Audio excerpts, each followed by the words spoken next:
Hello everyone and welcome back to Lucky Loaders 15, where I'll be giving you 3 tips for tomorrow's racing here on my YouTube channel. Now before we get into them, let's quickly just reflect on how our tips performed today. In the end, we just had the 1 tip run for us, as our next best at Windsor was a non-runner due to the fact that the whole meeting was abandoned. They failed an inspection this morning after having a lot of rain, and yeah, that's the reason why they didn't go ahead. But yeah, the other tip that did run for us today was at Chepstow. That was Bounty Pursuit.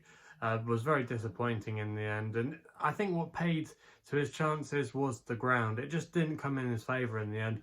I was looking at the weather forecast last night, and Chepstow was expecting some rain, and I was hoping it might just soften up a little bit, but in the end it was on the periphery and it just didn't fall. So the ground was on the quick side all day, and that just really went against him in the end. He was a little bit weak in the market as well. I think he drifted out to around about 5 to 1, and he could just never get involved in the race at all. So yeah, very frustrating there, but maybe when the ground does get on the soft side at Chepstow or another track, it might pay to follow him. But yeah, slightly disappointing there. But yeah, 3 tips for tomorrow's racing, where we're going to be focusing at Beverley and at Ayr, but it's Beverley we go to for the first one of them in the 145, and this is where my nap is going to be coming here with a horse called Party Rebel for Joe Fanning and Mark Johnston. At the current time recording, this horse is available at 4 to 1 with Bet365, and I'm going to recommend a 1-point win bet here. Now, I think arguably last time we saw this horse, she actually put up her best performance to date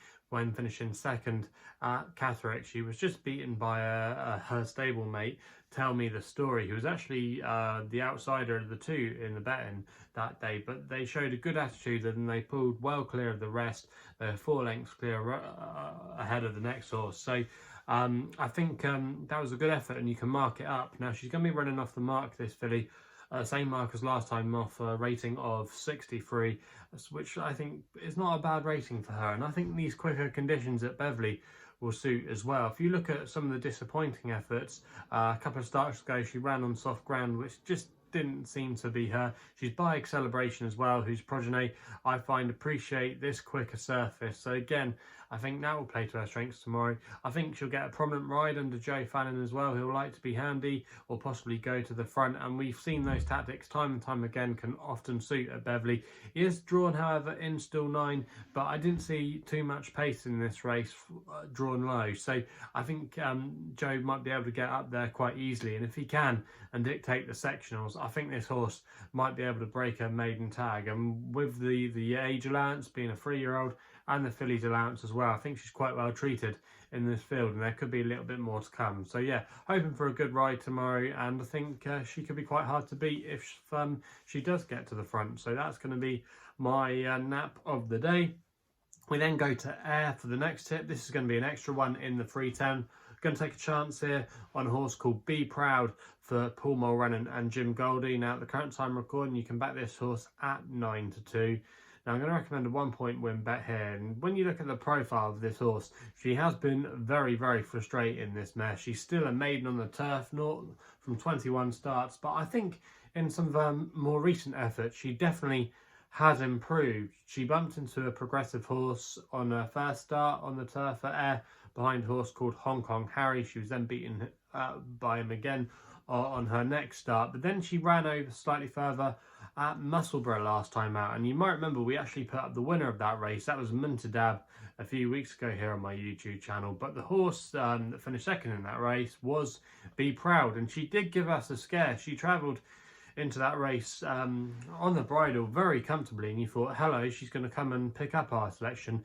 But the typical thing about her is she doesn't normally find much for pressure. She's a very strong travelling type, but the reason why I think she might run well tomorrow is the fact they're dropping her back to the bare minimum of 5 furlongs. She has won over this trip in the past, and she'll need a strong pace to be aimed at, but she should get that strong pace tomorrow. She's got E-Bar going here, who likes to get on with things, Black Friday as well.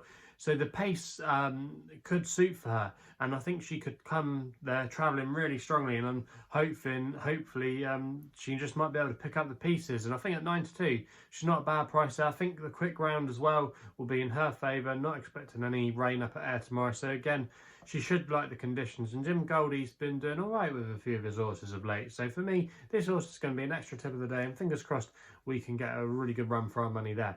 We then end the day with my next best, staying at Ayr for one of the feature races on the card there, the 420, and I'm going to go with Wise Eagle here for Billy Garrity claiming free, and he's riding for Adam Nicol.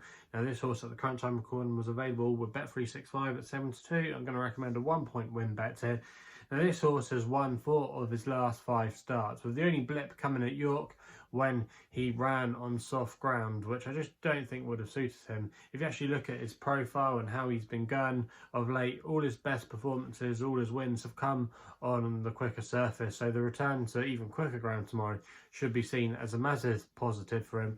But it's just a horse that just keeps winning and progressing. He returned to form last time out when winning one of the Silk Series races at Musselburgh, just getting the better of my girl Maggie, but she can be a tough old nut to crack. She's a very useful yardstick, so I don't think that was a bad performance at all, just getting up in the closing stages. So I do think in this field tomorrow, this horse could definitely take another step forward. It doesn't look a particularly strong race to me. There's one or two consistent types in here, I should say, but I think this horse, Wise Eagle, could have a little bit more to come and isn't completely exposed yet as a handicapper. So I do think, still being a 4-year-old, by an Exceed Excel mare as well, which his progeny often prefer that quickish ground. There's a lot to like about his chances tomorrow, and that's why he's going to be my next best of the day. So there are the 3 tips for tomorrow's horse racing action. If you're still enjoying these videos, remember to subscribe here to my YouTube channel at Lucky Loaders 15 and like them as well. Also, if you want to follow me on Twitter, you can do, where my handle is at Lucky Loader 15. If you want to know a little bit more about myself as well, my website address is www.chrisloaderracing.co.uk. Please gamble responsibly. Hopefully we can have some winners for you tomorrow, and we'll be seeing you soon.